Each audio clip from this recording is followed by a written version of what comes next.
Hello and welcome everyone to Magnet Brains. My name is Sanidhya और मैं हूं आपका economics faculty for class 12th। हम लोगों ने इससे पहले पूरे चैप्टर्स को कवर किया और सारी चीजें समझी कि बैलेंस ऑफ पेमेंट क्या होता है, फॉरेन एक्सचेंज क्या होता है, कैसे बैलेंस ऑफ पेमेंट का अकाउंट बनता है, करंट अकाउंट, कैपिटल अकाउंट।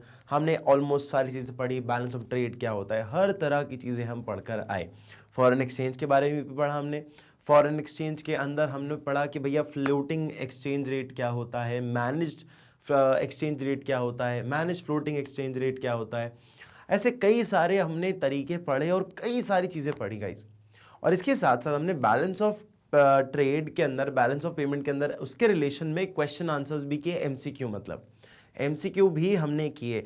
फिर हमने सेकंड पार्ट चालू किया हमारा फॉरेन एक्सचेंज रेट से, जिसके अब फाइनली हमारे पास एमसीक्यू आ जाते हैं, जिनको करना भी बहुत ज़्यादा ज़रूरी है आपके लिए। क्यों जरूरी है बेटा? एमसीक्यू हमारे कुल मिला के 20 मार्क्स के आते हैं पेपर में। 20 मार्क्स बहुत ज्यादा जरूरी है। जब हम 100 में से 100 टारगेट कर रहे हो तो 20 मार्क्स तो बेटा लाना ही पड़ेगा, कोई उसमें दोहरा ही नहीं है बेटा। 20 मार्क्स तो लाना ही पड़ेगा, कुछ भी हो जाए, है ना। उसमें से एक नंबर भी नहीं कटना चाहिए, क्योंकि देखो ना पॉसिबिलिटी क्या है। अगर ऑप्शन आपने मान लीजिए ए है और ए ही चूज किया राइट आंसर, तो आपको पूरा 1 मार्क मिल रहा है। ऐसा नहीं कि आधा मिलेगा, कि 1.5 मिलेगा, कि 2.5 मिलेगा, कि भैया आधा मिलेगा, कि 0 मिलेगा। अगर ऑप्शन सही है तो बेटा नंबर पूरा सही है। रिटर्न वाले पार्ट में तो ऐसा भी हो सकता है कि यार आपका आंसर ना बहुत ऑप्टिमम नहीं था, एकदम टू द पॉइंट नहीं था, बहुत घुमा फिरा के लिख रहे थे, तो 5 के या 6 के नंबर में आपको 4 दे दिए, 5 दे दिए। वो पॉसिबिलिटी फिर भी कहीं ना कहीं रह जाती है। लेकिन MCQ is like direct question, आता है तो बनेगा, नहीं आता तो नहीं बनेगा भाई, सिंपल सी बात है। आता है तो नंबर मिलेंगे, नहीं तो नहीं मिलेंगे। इसीलिए इन पर भी काफी ज्यादा आपको फोकस करना है, क्योंकि 20 के 20 नंबर मात्र 20 मिनट में आपको मिल सकते हैं। हाँ जी बिल्कुल, 20 मिनट में 20 क्वेश्चन होते हैं पेपर के अंदर। 20 मिनट में 20 एमसीक्यू सॉल्व होते हैं, क्योंकि ऑब्वियस सी बात है, अब हम पढ़ाने जाते तो हमें एक्सप्लेन करना पड़ता है। अदरवाइज हम भी 20 क्वेश्चन मात्र 15 मिनट या फिर इससे भी कम, क्योंकि हम तो चलो ठीक है एक्सपीरियंस हो गया, वो बातें अलग हो गई, लेकिन उसके बाद भी अगर कोई इंसान नॉर्मली प्रैक्टिस करे तो वो 1 मिनट में क्वेश्चन सॉल्व कर सकता है। एमसीक्यू छोटे छोटे क्वेश्चन बेटा, आते होंगे तो सोचना नहीं पड़ेगा, और नहीं आते तो फिर तो 5 मिनट भी कम है। समझ आया? इसीलिए प्रैक्टिस कर लो, क्योंकि उस टाइम जब ये सेम के सेम ऑप्शंस देखोगे ना, तो आपको याद रहेगा आंसर क्या है और एक्सप्लेनेशन क्या है इस पार्ट का। जैसे कि तुम्हें एक चीज बताता हूं, तुम्हें याद होगा कि जब हम पेपर में कभी चीटिंग वीटिंग करके आते हैं यूनिट टेस्ट के अंदर, तो बाहर आके डिस्कस करते हैं ना, यार ऑप्शन नंबर, क्वेश्चन नंबर 4 जो था उसका ऑप्शन सी था क्या? हाँ, वो सी जो मैनेज फ्लोटिंग रेट बता रहा था। क्यों याद है आपको ये चीज? क्योंकि आपने ऑलरेडी एक बार देख लिया ना पेपर में, ऑलरेडी पेपर में देख लिया ना आपने कि ऐसा ऐसा आया, तो आपको क्वेश्चन से लेके ऑप्शन तक याद रहते हैं पेपर खत्म होने के बाद। क्या ऐसा ऐसा ऑप्शन था और ऐसे ये 3rd नंबर का ऑप्शन था इस क्वेश्चन का, जाके देख लो। तो आप डिस्कस करते हो बाहर जाके, आपको पता चलता है कि हाँ वही क्वेश्चन है, उसका 3rd ऑप्शन यही है जो आप बोल रहे थे। मतलब इतना अच्छे से याद क्यों है? क्योंकि पहले से ही कर लिया ना, एक बार पहले देख लिया था आपने। तो जब वही क्वेश्चन जो आप देखते हो अपने पेपर के अंदर, क्या पता वो आज हम सॉल्व कर रहे हो और आपको क्लिक हो जाए एग्जाम के अंदर। इसलिए बहुत जरूरी है गाइस मल्टीपल चॉइस क्वेश्चंस करना। MCQ will be a blessing for you अगर आप 20 में से 20 मार्क्स लाते हैं तो। ठीक है, तो प्लीज फोकस ऑन दैट। और हमारा टारगेट 100 में से 100 है, तो हमें तो कोई गुंजाइश ही नहीं रखनी है कि हम लोग 1 मार्क भी कहीं इधर का उधर कर दें। ठीक है, चलिए गाइस, तो before we move into the session, ऐसी और अमेजिंग वीडियोस देखने के लिए, इंडिया के बेस्ट से बेस्ट टीचर्स के साथ वीडियोस देखने के लिए, पढ़ने के लिए, आप मैग्नेट ब्रेन्स चैनल को सब्सक्राइब कर सकते हो। सानिध्य सर की सारी वीडियोस आपको मैग्नेट ब्रेन्स चैनल पर मिल जाएगी, जो कि किसी भी तरह के प्लेटफॉर्म, मतलब आप मैग्नेट ब्रेन्स की वेबसाइट या फिर मैग्नेट ब्रेन्स के यूट्यूब चैनल पर जाकर देख सकते हो, वो भी निःशुल्क। आप भले ही बिहार बोर्ड से हो, यूपी बोर्ड से हो, एमपी बोर्ड से हो, सीबीएसई बोर्ड से हो, डजंट मैटर। ये एक वन स्टॉप प्लेटफॉर्म है केजी 1 से 12 तक के बच्चों के लिए। किसी को भी किसी भी चीज़ की ज़रूरत नहीं है कहीं और जाने की। This is one stop solution for everyone, सबके लिए यही जगह है, कहीं और जाने की जरूरत नहीं। नोट्स भी चाहिए, मिल जाएंगे फ्री। पूरे लेक्चर्स देखने, पूरे सब्जेक्ट के एनसीईआरटी सॉल्यूशंस, हर एक एक्सरसाइज के हिसाब तक भी, तो भी मिल जाएंगे। This is one stop platform. आप यहाँ पे हर तरह, किसी भी आईपैड, लैपटॉप और किसी भी तरह के फोन पर भी ये वीडियोस एक्सेसिबली देख सकते हो। किसी भी पॉइंट ऑफ टाइम में और किसी भी कोने में इस दुनिया के। ठीक है गाइस, चलिए अभी आगे बढ़ते हैं हम मल्टीपल चॉइस क्वेश्चंस पे फॉरेन एक्सचेंज रेट के। सो फर्स्ट क्वेश्चन आपके लिए आपकी कंप्यूटर स्क्रीन पर ये रहा। Are you guys ready? चलिए जी, question number 1 guys, price of a currency in relation to another currency, कि प्राइस का जो रिलेशन है एक करेंसी का किसी दूसरी करेंसी से determined by the free market forces. अच्छा, फ्री मार्केट फोर्सेस के द्वारा डिटरमाइन करी जा रही है, इज नोन एज। वो बोल रहा है कि एक करेंसी के दूसरे करेंसी का रिलेशन, मतलब एक करेंसी से रिलेट करो दूसरे को, और मार्केट फोर्सेस बता रही है दोनों का रिलेशन कि ये इससे कितनी अलग है। वो क्या होता है? Equilibrium price, fixed exchange rate, foreign exchange rate या फ्लेक्सिबल एक्सचेंज रेट। बेटा it is going to be absolutely correct option number C, क्योंकि जब हम एक करेंसी की दूसरी करेंसी से बात करते हैं जिसमें फ्री मार्केट फोर्सेस आते हों, उसे हम आप बोल रहे हैं कि वो अपना एक foreign currency, foreign exchange currency होता है, फॉरेन एक्सचेंज रेट होता है। फॉरेन एक्सचेंज करेंसी नहीं, फॉरेन एक्सचेंज रेट होता है। एक रेट मतलब फॉर एन एग्जाम्पल कि $1 इज इक्वल्स टू ₹83। ठीक है, ये क्या शो करता है? ये बताता है कि भैया मार्केट के द्वारा ये चीजें फ्लक्चुएट हो रही हैं कि यार ये वैल्यू ऊपर नीचे होती रहती है, ये मार्केट द्वारा हमें बताई जा रही है। एक करेंसी का रिलेशन से दूसरी करेंसी का रिलेशन, और फ्री मार्केट डिसाइड कर रहा है ये। ठीक है गाइस, समझ आया? इसलिए option number C is absolutely correct. चलिए जी, फिर आते हैं हम लोग नेक्स्ट क्वेश्चन पे। नेक्स्ट क्वेश्चन पे आते हैं everyone. Which of the following international agency, कौन सी ऐसी इंटरनेशनल एजेंसी है जो मैनेज करती है, manage foreign exchange rate system in the world? क्या बात है जी, क्या बात है। कौन सी ऐसी एक आपकी एजेंसी है इंटरनेशनल? बेटा नेशनल नहीं बोला है, इंटरनेशनल बोला है। International agency manage foreign exchange rate system in the world. क्या वो हमारा सेंट्रल बैंक है, मतलब आरबीआई? क्या वो इंटरनेशनल मॉनेटरी फंड है, या वो आपका वर्ल्ड बैंक है? बेटा आरबीआई तो ऑब्वियसली नहीं हो सकता। क्यों? क्योंकि वो इंटरनेशनल नहीं है, वो नेशनल वाइज है। कि हमारे यहां सबसे एपेक्स बॉडी बोला जाता है आरबीआई को, हम एपेक्स बॉडी भी बोलते हैं। आरबीआई को हम एपेक्स बॉडी बोलते हैं। एपेक्स का मतलब होता है कि भैया सबसे सुप्रीम, पर सुप्रीम मतलब ये थोड़ी दुनिया में सुप्रीम, हमारे नेशन में सुप्रीम, मतलब इससे ऊपर बैंकिंग सेक्टर में कुछ भी नहीं है, मतलब आरबीआई। पर वो कहां पे? इंडिया के अंदर इससे ऊपर कुछ नहीं है।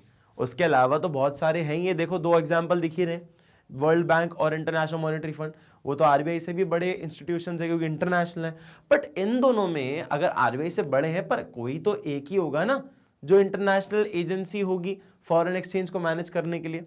तो बेटा वर्ल्ड बैंक का काम इस टोटली डिफरेंट। वर्ल्ड बैंक एक बैंक की तरह एक्ट करता है पूरे वर्ल्ड के लिए। ठीक है, and international Monetary Fund is absolutely responsible for managing foreign exchange rates. Yes, absolutely correct. International Monetary fund जो है, इससे आप पैसा भी उधार ले सकते हो। आपने देखा होगा आईएमएफ से लोग पैसा वैसा भी उधार लेते हैं।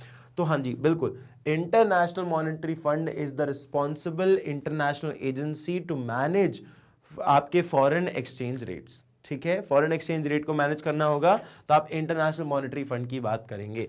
क्लियर है बेटा? चलिए जी नेक्स्ट पॉइंट पे आते हैं, नेक्स्ट क्वेश्चन पे चलते हैं। Under which of the following exchange rate system exchange rate was determined and fixed by central bank of our country? क्या बोल रहे हैं? Under which of the following exchange rate, कौन से फॉलोइंग एक्सचेंज रेट सिस्टम है जिसमें exchange rate, जो हमारा एक्सचेंज रेट है, was determined and fixed by central bank of country? कि कौन सा ऐसा हमारा एक्सचेंज रेट है जो डिटरमाइन करता है fixed central bank of a country, determined and fixed by central bank of a country and changes can be made by the central bank only. अच्छा, बोल रहा है ऐसे कौन सा फॉलोइंग एक्सचेंज रेट सिस्टम है जो कि एक्सचेंज रेट को डिटरमाइन करता है और उसे फिक्स करता है। पर फिक्स कौन कर रहा है हमारे यहां पे? हमारे देश के अंदर हमारा सेंट्रल बैंक उसे फिक्स कर रहा है। कौन कर रहा है? सेंट्रल बैंक उसे फिक्स कर रहा है and changes can be made by the central bank only. अच्छा, सेंट्रल बैंक द्वारा ही वो आपके चेंजेस लाए जा सकते हैं। अगर आपको याद हो, हम एक स्टैंडर्ड की तरह यूज करते हैं कुछ चीजों को, याद हो तो स्टैंडर्ड की तरह यूज करते हैं। स्टैंडर्ड मतलब या तो हम किसी गोल्ड को हमारा स्टैंडर्ड बना ले, गोल्ड को हमारा स्टैंडर्ड बना ले, या किसी दूसरी करेंसी को हम हमारा स्टैंडर्ड बना ले। मतलब ये दो हमारे पास जो है एक तरीका होता था जिसमें हम फिक्स्ड फ्लोटिंग रेट को हम बनाते थे, फिक्स्ड फ्लोटिंग रेट की बात करते थे जो कि गवर्नमेंट द्वारा फिक्स्ड होती है ना। अब एक चीज समझी थी हमने, गोल्डन स्टैंडर्ड और ब्रिटेन वुड, है ना। गोल्डन स्टैंडर्ड और ब्रिटेन वुड्स, ये देखो दोनों आपको दिख रहे होंगे। अच्छा, ये बोलते क्या है? गोल्डन स्टैंडर्ड ये बोलता है कि भैया तुम ना एक काम करो, गोल्ड के रेट पे सेट कर दो कि 1 gram gold is equals to मान लो 1000 रुपए। 1 ग्राम गोल्ड जो है आपका वो 1000 रुपए के बराबर है, ठीक है। फिर ये बोल रहा है कि भैया 1 ग्राम जो है आपका डॉलर जो है वो आपके $10 के बराबर होगा। तो हम क्या कर सकते हैं? तो हमने गोल्ड को स्टैंडर्ड बना दिया, तो हम इन दोनों को कंपेयर कर सकते हैं। कैसे? कि भैया ये 0 0 हटा दोगे तो पता चल जाएगा $1 इज इक्वल्स टू 100 रुपीज। पर क्यों पता, कैसे पता चला? ये हमें पता चला क्योंकि हमने गोल्ड को स्टैंडर्ड बना दिया था। क्या बना दिया था? गोल्ड को स्टैंडर्ड बना दिया था। समझ आया? लेकिन अगर हमें बात करनी है सर करेंसी को कैसे स्टैंडर्ड बना सकते हैं, तो खुद ही करेंसी है ना बेटा, बाकी सारे करेंसी के रिलेशन में किसी एक को स्टैंडर्ड बना लो। जैसे ही क्या कि हमने बनाया कि भैया हम डॉलर को बोलेंगे कि यार $1 इज इक्वल्स टू 80 रुपए। कितना है? 80 रुपए। $1 इज इक्वल्स टू 80 रुपए। अब हम जो है स्टैंडर्ड पता है किसको बना रहे हैं? हम स्टैंडर्ड डॉलर को बना रहे हैं। हम स्टैंडर्ड जो है डॉलर को बना रहे हैं, ठीक है।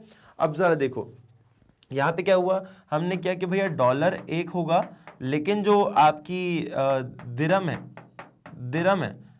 है या आपकी जो दिनार होती है, दिनार दिरहम है, तो उसमें से कोई सी भी एक ले लो। उसका मान लीजिए कि वो आपकी 4 रुपए, मतलब 4 रुपए नहीं, 4 दिनार है, 4 दिरहम है, सॉरी। तो $1 is equals to 4 dirham, $1 is equals to 4 dirham, ठीक है। अब होगा क्या? अब ये देखो, हमें जब इन दोनों कंपेयर करना होगा तो हम किसको स्टैंडर्ड बना दिया? हमने एक करेंसी को स्टैंडर्ड बना दिया। देखो यहां पे गोल्ड को स्टैंडर्ड बनाया था, ये गोल्ड हो गया, ये गोल्ड स्टैंडर्ड हो गया। पर यहां पे हमने इन दोनों को कंपेयर करने के लिए एक करेंसी को अपना स्टैंडर्ड बना दिया। वो करेंसी कौन सी थी? डॉलर। हमने इन दोनों को कंपेयर करने के लिए हमने डॉलर को, करेंसी को क्या बना दिया? एक स्टैंडर्ड बना दिया। मतलब क्या? अगर मैं अब ये निकालूंगा हिसाब किताब तो भैया कितना आएगा? 4 AED is equals to 4 is equals to ₹80, 80 रुपए, ठीक है। अब मैं इस 4 को काट देता हूं यहां से, तो ये आ गया 1 AED इज इक्वल्स टू ₹20। मतलब हाँ, मतलब 1 दिरहम जो है वो 20 रुपए के बराबर है। समझ आया? मैंने जब करेंसी को बनाया एक स्टैंडर्ड, तो मैंने बताया कि भैया मुझे पता चला कि मैंने जब डॉलर से इन दोनों कंपेयर किया तो मेरा 1 दिरहम जो है वो 20 रुपए के बराबर आ रहा है। समझ आया? मेरा 1 दिरहम जो है 20 रुपए के बराबर आ रहा है। तो हमारा जो है स्टैंडर्ड या तो हम ब्रिटेन वुड मेथड से करते हैं या फिर हमारा गोल्ड स्टैंडर्ड की वजह से करते हैं। And option C would be the right, sorry option D would be the right answer. Option D is the right answer everyone. If you want to take a screenshot, if you wish to take a screenshot, आप screenshot ले सकते हो, कोई issue नहीं है, ठीक है।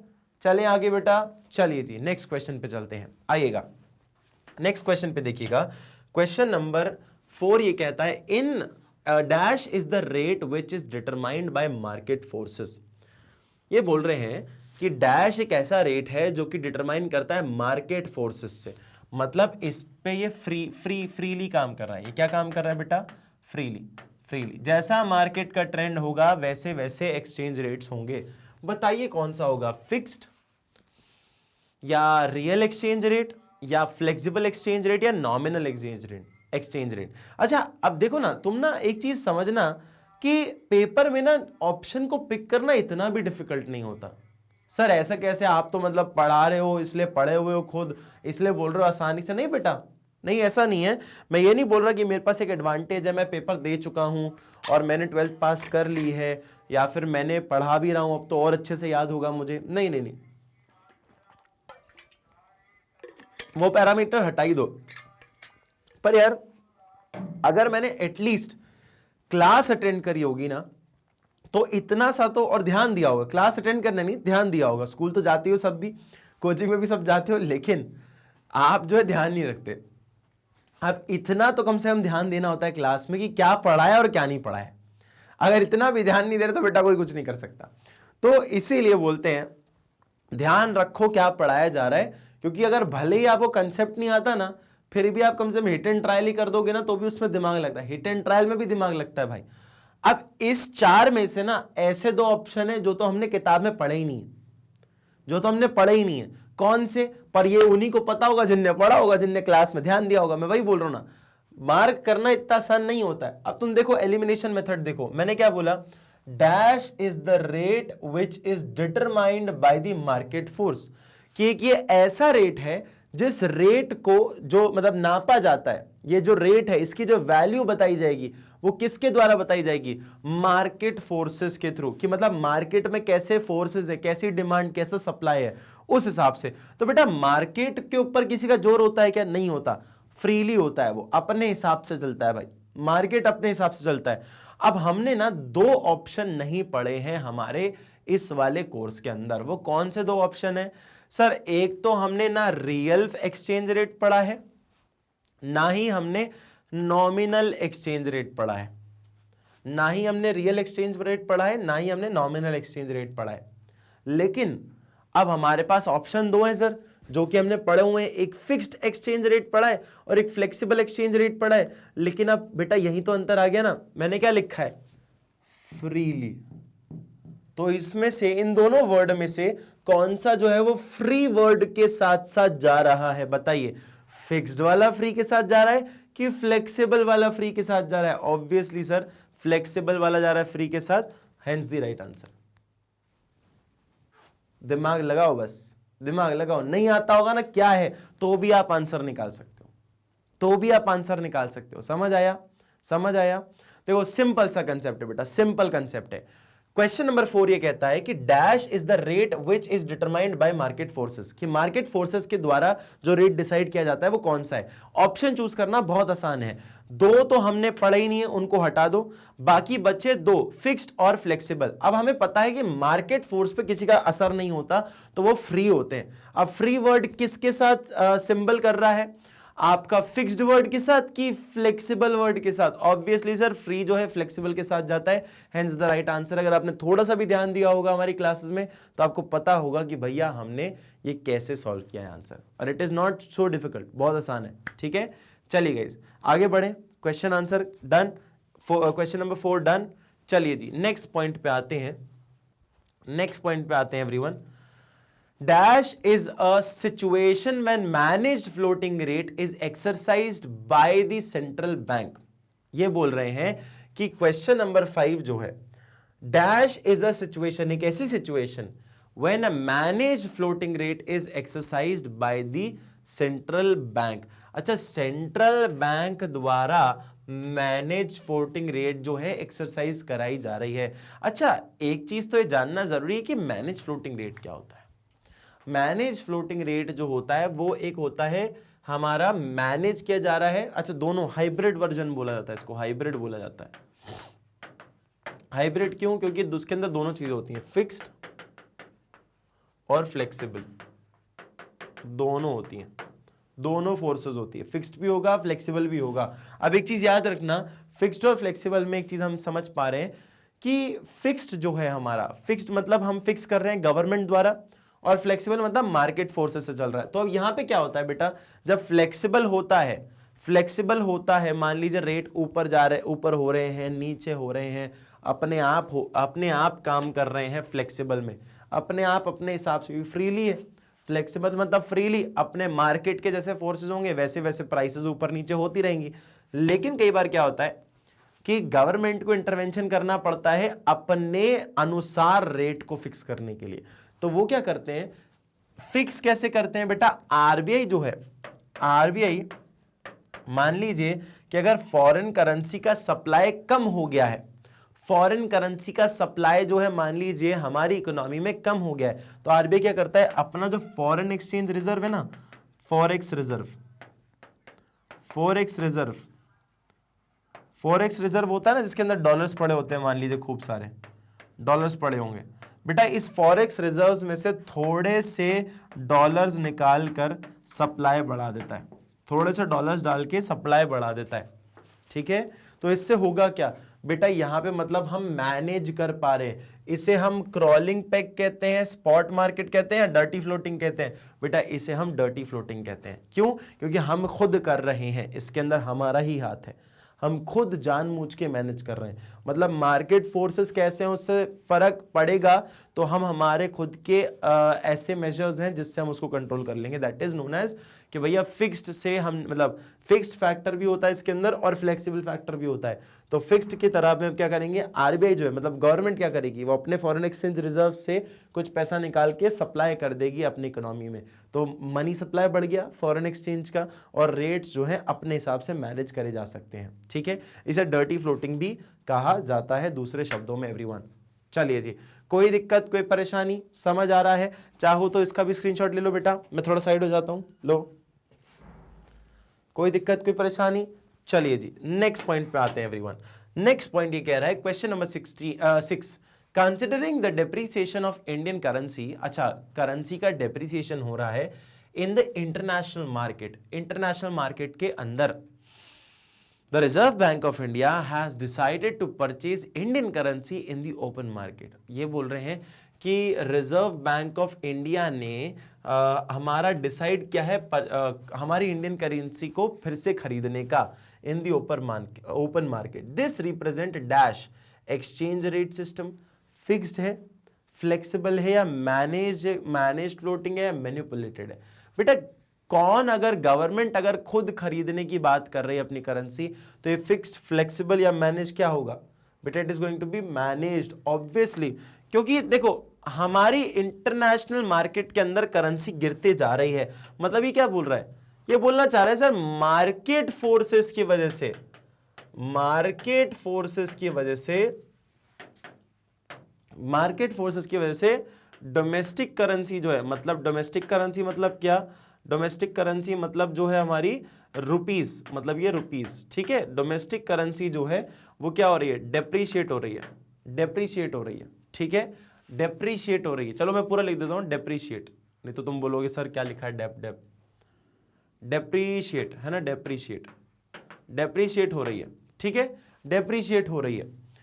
अब डेप्रीशिएट हो रही है मार्केट फोर्सेस की वजह से, और फिर बोल रही है कि आरबीआई आ रही है हमारे एक्शन में, जो कि इनको मैनेज कर रही है। तो बेटा आरबीआई आ गई मतलब गवर्नमेंट आ गई, मतलब गवर्नमेंट, अगर गवर्नमेंट इंटरवेंशन करे मार्केट फोर्सेस के अंदर, अभी पिछले क्वेश्चन में वही पढ़ा था, तो बताइए वो कौन सा होता है, फिक्स्ड होता है, फ्लेक्सिबल होता है, मैनेज्ड होता है। बेटा मैनेज कर रहे हो आप, क्या कर रहे हो, मैनेज कर रहे हो, इसलिए option number C is the right answer. चलिए जी, कोई क्वेश्चन कोई दिक्कत कोई परेशानी बताइए, नहीं? चलिए जी आगे बढ़े। चलिए जी नेक्स्ट क्वेश्चन पे आते हैं everyone. In case of currency appreciation, जब करेंसी अप्रिशिएट होती है, द डोमेस्टिक करेंसी बिकम्स, अच्छा ये बोल रहे हैं जब एक करेंसी अप्रिशिएट हो रही है तो domestic currency becomes, domestic currency कैसी होगी, लेस वैल्यूएबल होगी, मोर वैल्यूएबल होगी, राइज करेगी या फॉल करेगी, which one is going to be the right answer. In case of currency appreciation the domestic currency become, currency appreciate हो रही है मतलब करेंसी फॉल हो रही है या करेंसी राइज हो रही है, क्या लगता है आपको, क्या लगता है? The right answer is going to be, it is going to be more valuable, more valuable. जब करेंसी एप्रिसिएशन की बात करोगे, अप्रिशिएट हो रही है मतलब वैल्यू बढ़ रही है, अप्रिसिएशन का मतलब वैल्यू बढ़ना, और इसका ही ऑपोजिट जो होता है टर्मिनोलॉजी, उसे कहा जाता है डेप्रिसिएशन। उसे क्या बोला जाता है बेटा, डेप्रिसिएशन बोला जाता है, ठीक है। एक बार इसको देखो, चलिए जी, तो मैंने क्या बोला था कि इन case of currency appreciation, appreciation का जो दूसरा वर्ड होता है वो क्या होता है, डेप्रिसिएशन, है ना। डेप्रिसिएशन मतलब लेस वैल्यूएबल, मतलब वैल्यू कम हो रही है, और अगर एप्रिसिएशन हो रहा है तो मतलब वैल्यू बढ़ रही है। तो डेप्रिशिएट का मतलब वैल्यू का गिरना, और मतलब लेस वैल्यूएबल, नॉट वैल्यू का गिरना बट लेस वैल्यूएबल। जबकि डेप्रिसिएशन का वैल्यू का गिरना मतलब क्या होता है, डेप्रिसिएशन मतलब कि आपका प्राइस जो है, जैसे कि $1 70 का था तो $1 जो है अब 80 रुपए का हो गया, है ना। तो इसे ही डेप्रिसिएशन कहते हैं। एप्रिसिएशन मतलब हमारा वैल्यू का बढ़ जाना, हमारी वैल्यू बढ़ रही है, मतलब हम डॉलर के और करीब आते जा रहे हैं। ठीक है, समझ आया बेटा, कोई दिक्कत कोई परेशानी? चलिए जी नेक्स्ट पॉइंट पे चलते हैं। In other things remaining the same when in a country, other things remaining the same, बाकी सारी चीजों को सेम कर दो, कांस्टेंट रख दो, ऐसा बोल रहे हैं। फिर बोलो क्या होता है बेटा, अच्छा ये क्यों ऐसा बोलते हैं सर बार बार? हमने बहुत सारी बार सुना हुआ है कि अज्यूमिंग द थिंग्स कांस्टेंट या assuming the other factors constant, ये बहुत बार यूज किया जाता है। आज मैं आपको बता दूं क्या, वैसे पहले तो बताया हुआ है, शायद पता होगा बहुत लोगों को और शायद हो सकता है बहुत लोगों को ना पता हो कि पर ये क्यों करते हैं हम, ये assuming the other things, assuming the other factors constant, ये ऐसा क्यों करते हैं sir? Like why do we do this? कि यार बहुत बार सुना है हमने कि बाकी सारी चीजों को सेम रख दो, उसमें कोई चेंज नहीं होना चाहिए, फिर बताओ। ऐसा इसलिए होता है, मान लीजिए जैसे अपन डिमांड में पढ़ते थे 11th क्लास के अंदर, डिमांड के अंदर क्या पढ़ते थे कि यार अदर फैक्टर्स कांस्टेंट रख दो, प्राइस के रिलेशन में बताओ। अब क्या होता है, देखो बेटा डिमांड जो है आपने पढ़ा है, डिमांड जो है वो चेंज होती है किस किस वजह से? बेटा वो प्राइस की वजह से भी चेंज होगी, वो जो है आपका, जैसे कि मैं चलो इसमें आपको इस पे समझाता हूँ, ब्लैक बोर्ड पे समझाता हूँ, सुनना जरा मेरी बात सुनना जरा, है ना, सुनना जरा।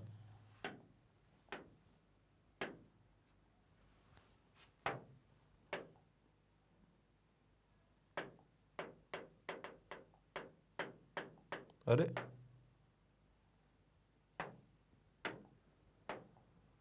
ठीक है, सुनना जरा मेरी बात।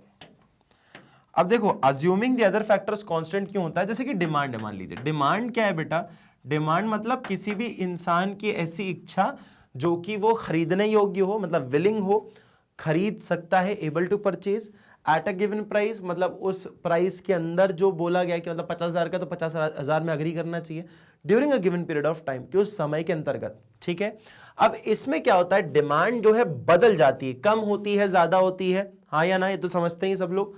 ये कम ज्यादा क्यों होती है? क्योंकि प्राइस बहुत बड़ा फैक्टर है, कि प्राइस के बढ़ने से डिमांड हो जाती है कम, प्राइस के कम होने से डिमांड बढ़ जाती है। ठीक है, तो ये भी आप चीज जानते हो। अब पर प्राइस ही इकलौती चीज है क्या? नहीं। फिर क्या होता है, हमारे पास एक और फैक्टर होता है, मान लीजिए टैक्स बढ़ गया। टैक्स बढ़ गया मतलब पहले इंसान के हाथ में आते थे 10 लाख का पैकेज था, 7 लाख रुपए हाथ में आते थे क्योंकि टैक्स वैक्स कटता था, और अब क्या हुआ, टैक्स के रेट बढ़ गए तो अब 6 लाख हाथ में आता है। तो पहले 7 लाख खर्चा करता था, अब 6 लाख खर्चा कर सकता है। तो बेटा उस हिसाब से हमारे एक्सपेंसेस में थोड़ा डिफरेंस आता ही नहीं आता, कि पहले 7 लाख तक की खर्च करने की पावर थी, अब मात्र 6 लाख तक खर्च करने की पावर है। तो डिमांड पर असर आ गया ना? बिल्कुल आया। अच्छा, क्रेडिट अवेलेबिलिटी, क्रेडिट कि लोन कितनी आसानी से मिल रहा है, इससे भी फर्क पड़ता है। पॉपुलेशन, पॉपुलेशन कि भैया पॉपुलेशन ज्यादा होगी तो डिमांड ज्यादा होगी, लोग कम होंगे तो डिमांड भी कम होगी, है ना। मैं अगर आपको बोलूं एक और चीज की, future price expectation, future price expectation, future price expectation का मतलब क्या है कि फ्यूचर में आपकी प्राइस बढ़ जाएगी तो आज की डिमांड जो है वो बढ़ा दो, कि मतलब मेरे को लग रहा है आज से 3 महीने बाद पेट्रोल की सोने का भाव बढ़ जाएगा तो मैं आज ही सोना खरीद लूंगा। तो बेटा कितनी सारी चीजें ऐसी, बहुत सारी चीजें, सब्स्टिट्यूट गुड्स हो गए, सब्स्टिट्यूट्स गुड हो गए, कॉम्प्लीमेंट्री गुड्स हो गए, कई सारी ऐसी चीजें हैं जो कि कुछ ना कुछ असर डालती रहती है डिमांड पे। तो हम क्या करते हैं, अब हमें अगर ये समझना है कि यार प्राइस के बढ़ने पे डिमांड पर क्या असर आता है, तो हम क्या करेंगे, हमें बाकी सारी चीजों को सेम रखना पड़ेगा। क्यों? क्योंकि अगर मुझे समझना है कि यार मैं प्राइस अगर 10 से 20 कर दूंगा तो डिमांड पे कितना असर पड़ रहा है, वो तो सर निकाल सकते हैं ना। नहीं बेटा, अगर ये सारी चीजें अगर हम कांस्टेंट नहीं रख रहे हैं, सेम नहीं रख रहे हैं, तो हमें पता नहीं चल पाएगा कि भैया इसका असर कितना है। क्यों? क्योंकि बेटा आप बोल रहे हो कि सर हमने रियल लाइफ में क्या होता है, जब प्राइस आप ज्यादा या कम ज्यादा कर दो ना, पर उससे फर्क कई बार देखने को नहीं मिलता। पता है क्यों?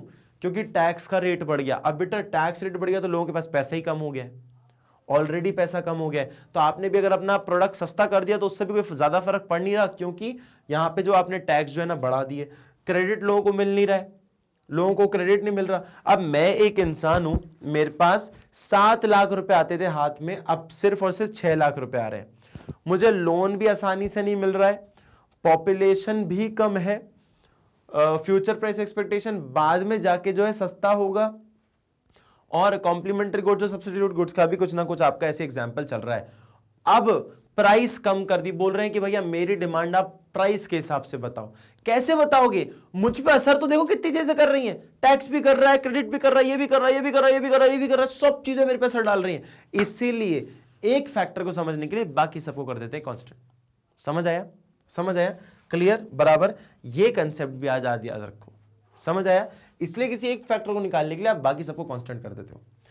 When in a country the market price of foreign currency falls, बाकी सारी चीजों को आप कर दो constant same. When in a country the market price of currency falls, national income is likely to, अगर मार्केट प्राइसेस की वजह से country, when in a country market price of foreign currency, market price foreign currency की जब गिरती है तो national income बढ़ती है कि कम होती है? क्या एक्सपेक्ट किया जाता है कि अगर फॉरेन करेंसी की मार्केट प्राइस अगर क्या होगी, फॉल होगी, देखो फॉल होगी, कम होगी, तो क्या नेशनल इनकम बढ़ेगी कि कम हो जाएगी?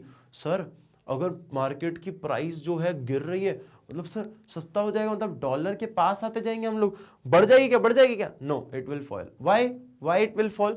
बेटा अगर मैं एक एक्सपोर्टर हूं, मेरी इनकम, अगर नेशनल इनकम की बात कर रहे हैं तो हम एक्सपोर्ट्स की बात करेंगे, क्योंकि इनकम तो एक्सपोर्ट से आ रही है, इंपोर्ट तो खर्चा होता है, इंपोर्ट तो खर्चा होता है ना, इंपोर्ट तो एक तरह का खर्चा है, क्योंकि हम सामान मंगवा रहे हैं ना, परचेजेस कर रहे हैं, सामान मंगवा रहे हैं, इंपोर्ट करवा रहे हैं, बदले में पैसा देंगे, that is not an income, national income नहीं है वो।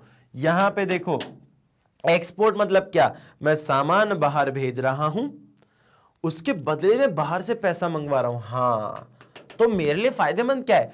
मेरे लिए फायदेमंद यह है कि डॉलर जब, चलो मैं 2 एग्जांपल देता हूं आपको। $1 इज इक्वल्स टू 50 रुपए और $1 इज इक्वल्स टू 100 रुपए।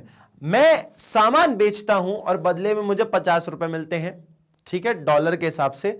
$1 का पेमेंट होता है मेरे को, मतलब मेरे को इंडियन रुपीज से 50 रुपए मिलते हैं। अब 1 महीने बाद यही चेंज हो गया, अब मैं सेम सामान बेचता हूं लेकिन मेरे पास 100 रुपए आते हैं। बताइए किस में फायदा होगा मुझे? ऑब्वियसली सर मुझे इसमें फायदा होगा ना, ऑब्वियस सी बात है। पर ये क्या बोल रहा है? ये बोल रहा है कि फॉरेन करेंसी की वैल्यू में फॉल, फॉरेन करेंसी की वैल्यू में fall will increase the national income. No, it will decrease the national income. ठीक है, it will fall the national income. Clear है? समझ आया? कोई दिक्कत, कोई परेशानी? कोई दिक्कत, कोई परेशानी बेटा? समझ आया? चलिए जी नेक्स्ट क्वेश्चन पे चलते हैं। Question number 9, other things remaining unchanged, कुछ भी चेंज नहीं हुआ है। When in a country the price of foreign currency rises, बेटा उल्टा क्वेश्चन पूछ लिया। पहले आपसे पूछा था फॉल, अब बोल रहा है राइज। कि वही अब एग्जांपल, $2 पहले 50 रुपए था, अब $1 इज इक्वल्स टू आपका 100 रुपए हो गया। तो मुझे इस वाले में बेनिफिट ज्यादा होगा क्या? मेरे को ये वाले रिटर्न ज्यादा बेटर करेंगे, ये वाले रिटर्न ज्यादा बेटर करेंगे। 50 रुपए मिल रहा है $1 के हिसाब से, और 1 महीने बाद 100 रुपए मिल रहा है $1 के हिसाब से, तो ऑब्वियसली ना मेरे पास पैसा ज्यादा आ रहा है। तो बेटा जब फॉरेन करेंसी जब राइज करेगी तो नेशनल इनकम भी हमारा राइज करेगा, लाइकली टू राइज एवरीवन।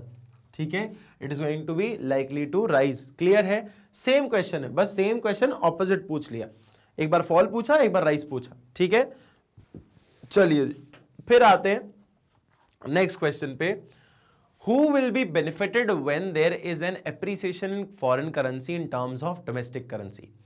कौन बेनिफिट होगा अगर मैं बोल रहा हूं when there is an appreciation, अगर करेंसी में एप्रिसिएशन है, करेंसी जो है बढ़ती जा रही है, एप्रिशिएट हो रही है in a foreign currency in terms of domestic currency. अच्छा, किसको फायदा होगा अगर फॉरेन करेंसी एप्रिशिएट हो रही है in terms of domestic currency, मतलब ये गैप बढ़ता जा रहा है, तो किसको फायदा होगा, इंपोर्टर को कि एक्सपोर्टर को? सेम सवाल है बेटा, सेम सवाल है, याद रखना। अगर डॉलर की वैल्यू बढ़ती जा रही है इंडियन रिलेशन में, मतलब पहले 70 का था, 70 रुपए पर डॉलर था, अब 90 रुपए पर डॉलर हो गया है, तो बेटा इससे फायदा किसको होगा? एक्सपोर्टर को। किसको होगा? एक्सपोर्टर को, क्योंकि पहले उसको 70 रुपए मिलते थे $1 के, अब उससे 90 रुपए मिल रहे हैं $1 के। तो ऑब्वियस सी बात है ना यार, फॉरेन करेंसी अप्रिशिएट हुई, फॉरेन करेंसी का भाव बढ़ गया, पहले $1 70 रुपए के बराबर था, अब $1 90 रुपए के बराबर है, मतलब फॉरेन करेंसी अप्रिशिएट हो रही है और हम डिप्रिशिएट हो रहे हैं। लेकिन इससे एक्सपोर्टर को फायदा होता है, एक्सपोर्टर को फायदा होता है, क्योंकि उसको पैसा ज्यादा मिल रहा होता है, 70 मिलता पहले, अब 90 मिल रहा है। ठीक है, समझ आया? तो एक्सपोर्टर को फायदा होता है। फिर आता है नेक्स्ट पॉइंट हमारे लिए, नेक्स्ट पॉइंट आता है guys question number 11, buying and selling of foreign currencies take place at. अच्छा, खरीदना या बेचना फॉरेन करेंसी का किस जगह पे टेक प्लेस करता है? Goods market, gold market, foreign exchange market, या ऑल ऑफ द अबव? बेटा बहुत सिंपल क्वेश्चन है। फॉरेन एक्सचेंज करेंसी आप कहां खरीदोगे? जहां पे सामान बेचते हो वो वाले मार्केट पे, मतलब किराने की दुकान पे बिकता है क्या करेंसी? नहीं। गोल्ड मार्केट में बिकता है क्या, जहां सोना मोना होता है? नहीं। फॉरेन एक्सचेंज मार्केट, ऑब्वियस सी बात है सर, फॉरेन एक्सचेंज ही है। Foreign exchange is the example sir, बिल्कुल foreign exchange is the right answer, बिल्कुल सही है, कोई ज्यादा रॉकेट साइंस नहीं है। अच्छा, Mumbai 19th January the rupee depreciated 15 paisa to 18.45 against the US dollar in the early trade on Thursday.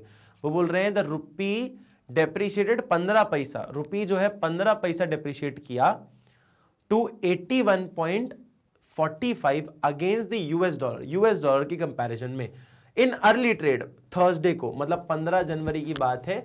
पहले इन्होंने थर्सडे के टाइम पे इन्हें 15 पैसे जो है डिप्रिशिएट हुआ इंडियन करेंसी डॉलर्स के हिसाब से, US डॉलर के हिसाब से, weighed down by a muted trend in domestic equities, कि weighed down by a muted trend in domestic currency equities and foreign funds outflow. अच्छा, फॉरेन फंड आउटफ्लो हो रहा था और आपने म्यूटेड ट्रेंड था, मतलब पता ही नहीं चला कुछ डोमेस्टिक इक्विटीज के बारे में, तो उस वजह से ये देखा गया at the interbank foreign exchange the domestic unit opened weak at 81.45 against the dollar, registering a decline of 15 पैसा over its last close। बताइए how the above new unit impacts the export from India। अब ये जो 15 पैसा decline हो रहा है, तो बताइए इससे क्या लग रहा है आपको? ये जो नया आपको डिक्लाइन देखने को मिल रहा है, इससे एक्सपोर्ट्स बढ़ेंगे या कम हो जाएंगे या कांस्टेंट रहेंगे, या आइदर बढ़ भी सकते हैं गिर भी सकते हैं? It is going to be increase होंगे बेटा। ठीक है, जब ये 15 पैसा अगर आपका डोमेस्टिक करेंसी गिर रहा है, मतलब फॉरेन करेंसी एप्रिशिएट हो रहा है। फॉरेन करेंसी एप्रिशिएट हो रहा है मतलब क्या, कि फॉरेन करेंसी की प्राइस जो है बढ़ रही है, फॉरेन करेंसी की प्राइस बढ़ रही है। और सेम वही एक्सपोर्टर वाला हिसाब किताब वही है कि यार जब वैल्यू बढ़ेगी फॉरेन करेंसी की तभी एक्सपोर्ट करेंगे, जो एग्जांपल अभी तक पढ़ के आ रहे हैं। ठीक है, कोई दिक्कत कोई परेशानी? चलिए जी नेक्स्ट क्वेश्चन पे चलते हैं। अच्छा, द इमेज गिवन बिलो, मतलब अच्छा बिलो तो नहीं अपने इधर, तो इधर देख रखिए। The image given below is indicating which of the following option correctly. अच्छा, कौन सा ऑप्शन? मैं स्क्रीन के बाहर हो रहा हूं बेटा, आप जरा इस पिक्चर को देखिए और बताइए कौन सा ये बता रही है। क्या ये फॉरेन रिजर्व बता रहा है, क्या ये फॉरेन एक्सचेंज बता रहा है, या फॉरेन एक्सचेंज रेट बता रहा है, या फिर बोथ बी एंड सी? क्या बता रहा है? ये डॉलर टू यूरोस की बात हो रही है, डॉलर टू यूरो। ये डॉलर हो गया, डॉलर, और ये हो गया आपका euros, euro. Dollar to euro का कंपैरिजन बता रहे हैं, और ये क्या बताता है? एरोस बताते हैं कि आप बदल रहे हो, है ना। That is going to show that these are the foreign exchange. क्या ये फॉरेन एक्सचेंज की बात कर रहे हैं? आप डॉलर को बदल रहे हो किससे? यूरोज से। ये आप फॉरेन एक्सचेंज की बात कर रहे हो एवरीवन। ठीक है, कोई दिक्कत कोई परेशानी? चलिए जी, question number 14 sorry. The image given below is indicated which type of exchange rate regime. कौन सा एक्सचेंज रेट रेजिम ये बता रही है। अच्छा ये देखो ना, यहाँ पे क्या लिखा हुआ है, यहाँ पे गोल्ड है, ये गोल्ड समझा रहा है, ये गोल्ड है, ये गोल्ड है। अच्छा गोल्ड को हम स्टैंडर्ड बनाते थे रेट रखने के लिए, ऐसा कुछ याद आ रहा है आपको। गोल्ड जो है हम ऐसा कुछ स्टैंडर्ड बनाते थे रेट बनाने के लिए, कुछ ऐसा याद आ रहा है आपको, याद आ रहा है। तो वो क्या होगा, फिक्स्ड, फ्लोटिंग, मैनेज्ड, क्या होगा बताइए। Which one is going to be the right answer, which one is going to be the right answer? The right answer is going to be absolutely correct sir, fixed exchange rate. Why? Because golden standard, gold standard और Bretton Woods ये दो अपन ने पढ़े हुए हैं और यही बताते हैं कि जब हम गोल्ड को हम मेजर करके चलते हैं, एक स्टैंडर्ड बना के चलते हैं फॉरेन एक्सचेंज रेट्स के लिए, तो यहाँ पे इस गोल्ड को वैल्यू को देखना था, इस गोल्ड ऑब्जेक्ट को देखना था। ये गोल्ड को अगर हमने रख लिया है किसी और करेंसी को, अपनी डोमेस्टिक करेंसी को अगर देख रहे हैं, कंपेयर कर रहे हैं या वैल्यू कर रहे हैं, तो उसको समझ आ सकता है कि भैया गोल्डन स्टैंडर्ड की बात कर रहे हैं, मतलब फिक्स कर रहे हैं हम प्राइस को, गवर्नमेंट द्वारा इंटरफेरेंस है, गवर्नमेंट फिक्स करता है इसको, ठीक है। This is going to be the absolutely right answer everyone, ठीक है। चलिए जी फिर आते हैं नेक्स्ट क्वेश्चन पे everyone. Question number 15, statement 1, under manage floating exchange rate, manage floating exchange rate के अंदर exchange rate is fixed by government. कितनी सही बात बोली है कि भैया मैनेज फ्लोटिंग रेट जो है वो कहां पे एक्सचेंज रेट किसके द्वारा फिक्स करी जाती है, गवर्नमेंट के द्वारा फिक्स करी जाती है। Excessive fluctuation under manage floating is manage by the central bank. अच्छा मैनेज फ्लक्चुएटिंग के अंदर एक्सेसिव जो फ्लक्चुएशन हो रहा है वो मैनेज किसके द्वारा किया जाता है, सेंट्रल बैंक के द्वारा किया जाता है। कितनी सही बात बोली है, बिल्कुल। तो option number C is the right answer, दोनों ही ऑप्शन सही हैं। हाँ जी, फिक्स्ड रखा जाता है गवर्नमेंट द्वारा और आपके मैनेज, वैसे इसके अंदर मार्केट फोर्सेस भी होते हैं लेकिन ये कोई गलत स्टेटमेंट नहीं है, तो ये यहां पे इसी को प्रूव कर रहा है। तो option number C is the right answer, option number C is the right answer everyone. Manage floating rate में दोनों फोर्सेस होते हैं, आपके गवर्नमेंट का इंटरवेंशन भी होता है और मार्केट फोर्सेस भी होते हैं, और ज्यादा फ्लक्चुएशन हो तो सेंट्रल बैंक एक्ट करता है, उसको मैनेज करता है अपने फंड्स वगैरह से, जो भी जैसी भी सिचुएशन होगी उसके हिसाब से, ठीक है। फिर आता है question number 16, statement 1, appreciation of domestic currency, domestic currency का अप्रिसिएशन हो रहा है, leads to fall in export. बिल्कुल सही बोला कि अगर डॉलर एक अगर 50 रुपए का है और डॉलर अब जो है 40 रुपए का हो गया, तो ये क्या है, इसे अप्रिसिएशन कहते हैं अपन, इसे ही अप्रिसिएशन कहते हैं, क्योंकि डॉलर टू रुपी का भाव कम हो गया, मतलब ये अप्रिशिएट हो गई, अप्रिशिएट हो गई, अप्रिशिएट हो गई, ठीक है, अप्रिशिएट हो गई। अगर ये 50 से 60 पहुंच जाए तो डेप्रिशिएट हो गई, ठीक है, डेप्रिशिएट हो गई, कि डॉलर से करेंसी का भाव, डोमेस्टिक करेंसी का भाव बढ़ गया ना, गैप बढ़ गया मतलब डेप्रिशिएट हो गई, गैप कम हो गया मतलब एप्रिशिएट हो गई। तो बेटा जब पहले एक्सपोर्टर को 50 रुपए मिल रहे थे एक डॉलर के हिसाब से, अब 40 रुपए मिलेंगे तो एक्सपोर्ट तो कम हो गई ना। सही बात बोल रहा है एकदम, क्या गलत बोला उसने। फॉल इन एक्सपोर्ट अगर एप्रिशिएट होगा, पहले 50 मिल रहे थे अब 40 मिलेंगे तो ऑब्वियसली वो कम बेचेगा, है ना।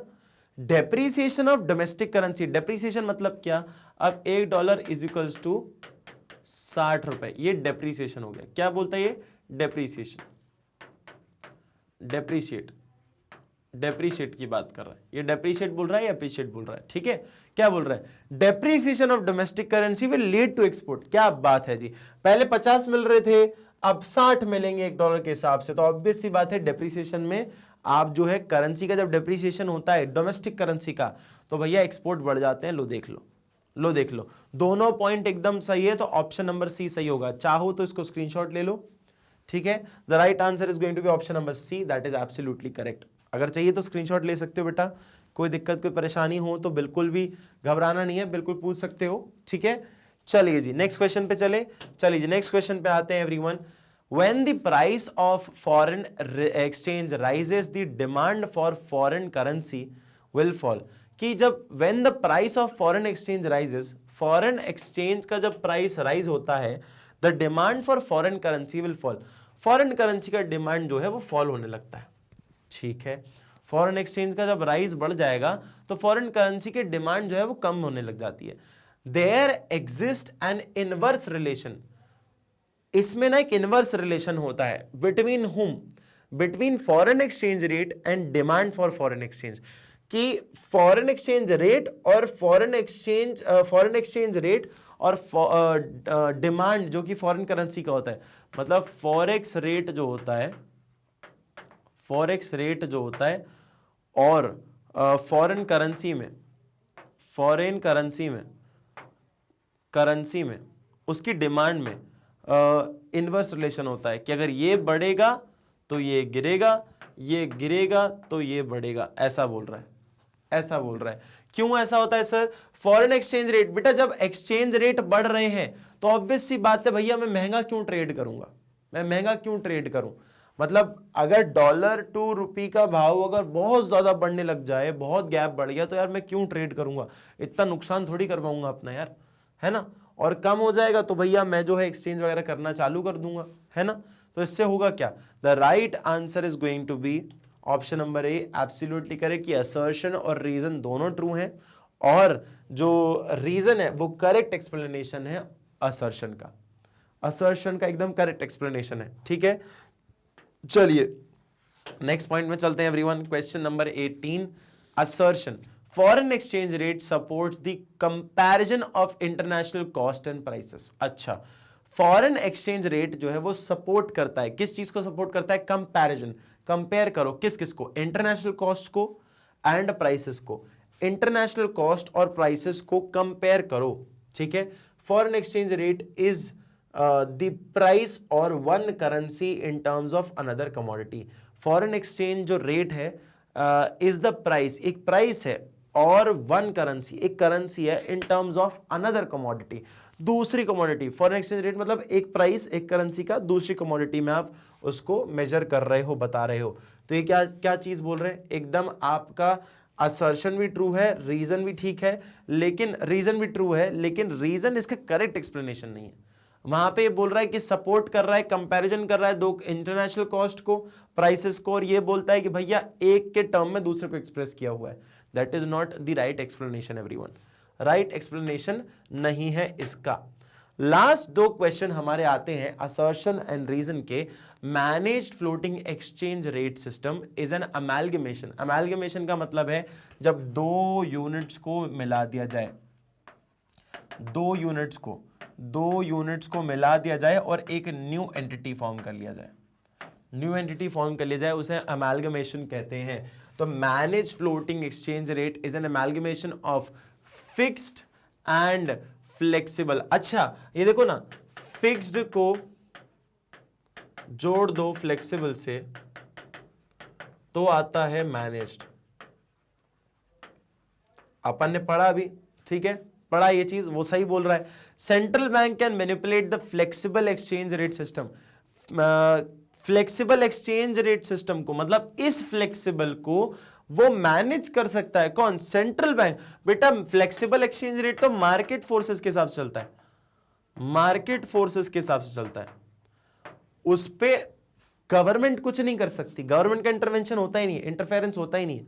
तो क्या बोलोगे? सर असर्शन सही है लेकिन रीजन गलत है। C, option number C is the right answer, कि सर असर्शन ठीक है लेकिन रीजन गलत है। That is why option number C is the right answer everyone. Clear है? And the last question for today is match the options for column 1 with correct options in the column 2। चलिए जी, match the following भी कर लेते हैं बेटा। Flexible exchange rate system, flexible exchange rate system क्या होता है? The government is controlling authority. Flexible तो फ्री होता है ना, मार्केट फोर्सेस के हिसाब से चलता है, ठीक है। तो देखो market forces and demand and supply, ये लो कर दो। मार्केट फ्लेक्सिबल का मतलब क्या है? मार्केट फोर्सेस के हिसाब से चलता है। देखो अपन ने पकड़ लिया कीवर्ड मार्केट फोर्सेस, जय माता दी, कर दिया अपन ने option number 2 correct. Manage floating rate, manage floating exchange rate system, manage floating exchange rate system क्या बोल रहा है कि हाइब्रिड सिस्टम है। कैसा सिस्टम है? हाइब्रिड सिस्टम है, क्योंकि इसके अंदर फिक्स्ड भी आता है और फ्लेक्सिबल भी आता है, दोनों कॉम्बिनेशन है, तो इसमें हाइब्रिड सिस्टम कहा जाता है इसको। ठीक है। और लास्ट जो बचा जो कि फिक्स्ड है, फिक्स्ड मतलब गवर्नमेंट द्वारा फिक्स किया जाता है, गवर्नमेंट अथॉरिटी जो है इसको कंट्रोल करती है और उसी के हिसाब से एक्सचेंज रेट्स फिक्स किए जाते हैं। That is why fixed exchange rate system is the government in the controlling authority. Government एक कंट्रोलिंग अथॉरिटी होती है, गोल्ड स्टैंडर्ड या फिर करेंसी स्टैंडर्ड में इसको रेट को फिक्स करती है। तो मतलब हमारा हो गया ए का हो गया 2, बी का हो गया 3 और सी का हो गया हमारा 1। चलो जी, let's see if I am correct और नॉट।